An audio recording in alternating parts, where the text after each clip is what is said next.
经历了婚姻、生子，接着出家修行。那现在女儿也是修行者，如何看待世间的婚姻或爱情关系？ 질문하신 분 누구시라? 곤란한 질문을 하는데 이 이야기는 물론 각자 개인이 다 다르다고. 그래서 내가 결혼하고 내가 자식을 낳는 것은 그 결혼하기 전에 부처님 법을 미리 알았다면 절대 결혼 안 하고 자식 안 낳는다고. 부처님 법을 알기 전에 무지한 상태에서 부처님 법을 전혀 알지 못한 상태에서 결혼도 하고 자식도 놓고 살아봤다. 그래서 부처님 법을 늦게 만났다. 먼저 그걸 이해할 필요가 있다고. 석가모니 부처님도 결혼해가 자식을 놓고 출가를 해서 깨달음을 얻으신 분이신데 그거는 중생들한테 자비 방편을 쓰신 것이라고. 부처님은 오실 때부터 깨달음을 갖고 오신 분이라고. 부처님은 태어날 때도 음욕의 몸으로 태어난 분이 아니시라고. 부처님은 불멸의 청정한 몸이시라고. 근데 중생을 제도하기 위해서 아주 자비의 방편을 쓰신 것이라고. 그래서 나는 결혼하고 자식 놓은 것이 자비의 방편이 아니고 무지의 결혼이라고. 그래서 부처님하고 나는 다르다고. 다행히 부처님 법을 늦게 해서라도 만났기 때문에 참으로 부처님에 대한 그 감사함은 말로 표현할 수가 없다고. 왜냐하면은 열심히 살고 열심히 일하고 열심히 해도 이 생로병사 우비고뇌를 벗어날 수 있는 길이 이 세계에는 없다는 것을 알았기 때문에 그 삶 자체가 고통과 괴로움의 연속이었다. 아무리 생각해봐도 죽음을 해결할 수 있는 길이 없다는 걸 마음속으로 알고 있었기 때문에 너무너무 슬프고 너무너무 허망하게 괴로워하면서 살았다고. 그런데 어느 날 죽지 않는 길이 있다라는 소리를 들었다고. 나는 그 한 소리 듣고 모든 걸 다 내려놔 버렸다고.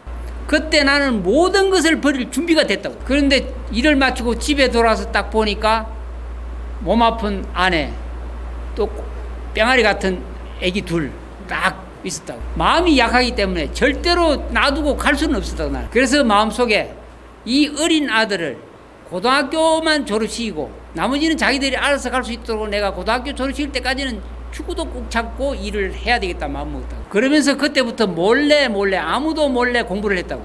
공부를 어떻게 했느냐면은 월급은 받으면 다 갖다 주고 책값만 한 달에 책 한 서너 권 살 수 있는 책값만 용돈으로 달라고 월급은 다 줬다고. 그래서 쉬는 날은 무조건 서점에 가가지고 책을 한 권 사면은 책을 한 권 정도는 딴 걸 다 보고 그래 나왔다고. 닥치는 대로 책을 보기 시작했다고. 어떤 종교와 상관없이 무조건 철학적이고 종교적인 책은 다 봤다고. 그러한 가중에 부처님 가르침이 가장 수승하다는 것을 스스로 깨달았다고. 그래서 몰래 공부를 했는데 그때 공부한 것이 다 소리 들음이라고. 그래서 이미 소리 들음에 대해서 부처님의 말씀을 이해를 했다고. 그래서 이근원통 수행을 여러분한테 자신 있게 설명하는 것도 다 이유가 있다고. 그래서 몸과 마음 벌써 출가자와 다름없었는데 병아리 같은 아들 쳐다보니까 고등학교 가면 앞으로도 몇 년이 더 있어야 돼서 정말로 답답했다고. 큰애는 우리 현연스님은 대학교를 들어갔고 이제 지 갈 길을 지가 알아서 가는 거고, 둘째가 고등학교를 안 다닌다고 그냥 농땡이를 찍었다고. 일찍 고등학교를 안 간다고 하는 바람에 나는 속으로 우와 일찍 가겠다 이렇게 생각했다고. 네.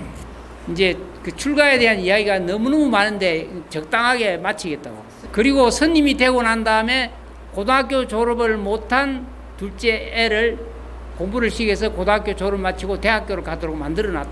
그래서 머리 깎고 출가하기 전에 그때 세운 원력이 나는 앞으로 영원히 부처님 은혜 갚는 일만 하겠습니다라고 부처님 앞에 맹세를 했다고. 세상의 일은 끝났습니다.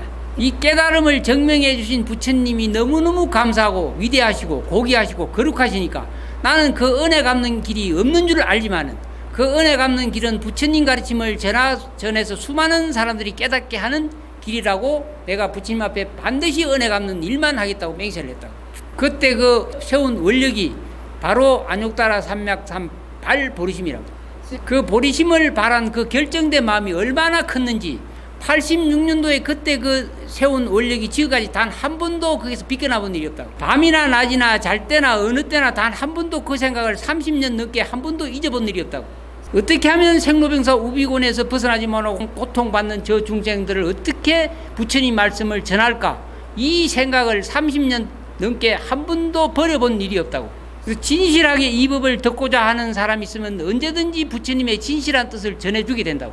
그래 들을 준비가 되어 있지 않으면 내가 말을 할 수가 없다고. 법문이 잘 귀에 안 들어올지라도 안 들어오는 이유는 부처님이 잠자고 있기 때문이라고.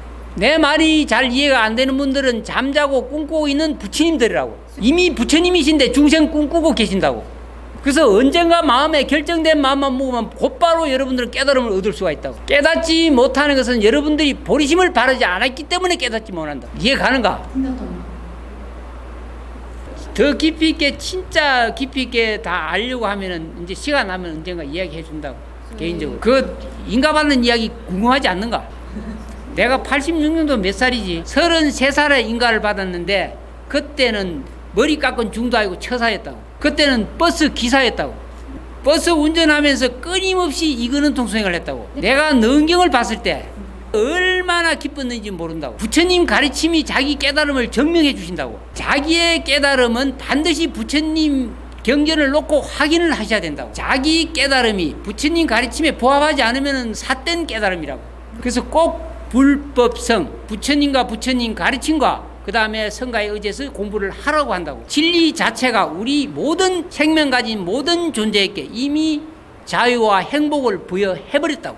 그런데 그 부여한 진리의 자유와 행복을 우리는 외면하고 무지무명 속에 살고 있다고.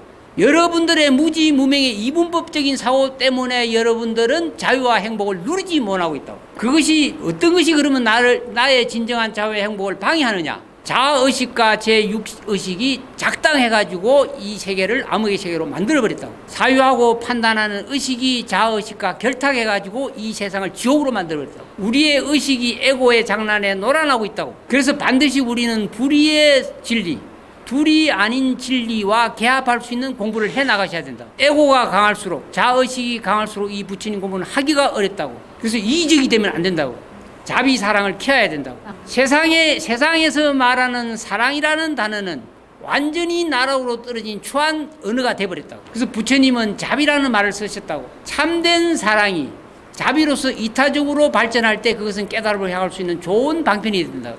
그래서 자기 잘난 맛에 살면은 이거는 에고의 장난, 자의식을 강화하는 일이기 때문에 자기만 훌륭한 것이 아니고 모든 존재가 다 위대한 존재라는 것을 꼭 알고 이 공부를 하셔야 된다고. 왜냐하면은 지과를 막론하고 무조건 마음만 잘 쓰면 위대한 붓다가 될 수 있기 때문에 한 생각 지혜롭게 살면 불성이 있는 존재가 되고, 무지무명에서 지혜롭지 못하고 무지무명한 자를 말해서 불성이 없다라고 한다고. 불성은 있는 것도 아니고 없는 것도 아니지만 부처님 가르침 따라 진실되게 지혜롭게 살면은 불성이 있는 존재가 된다고. 아무리 불성이 있다고 하더라도 지혜롭게 살지 못하고 이분법적인 사고로 무지무명 속에 관념 속에 사는 존재는 불성이 없는 것 같기 때문에 불성이 없다라고 한다고.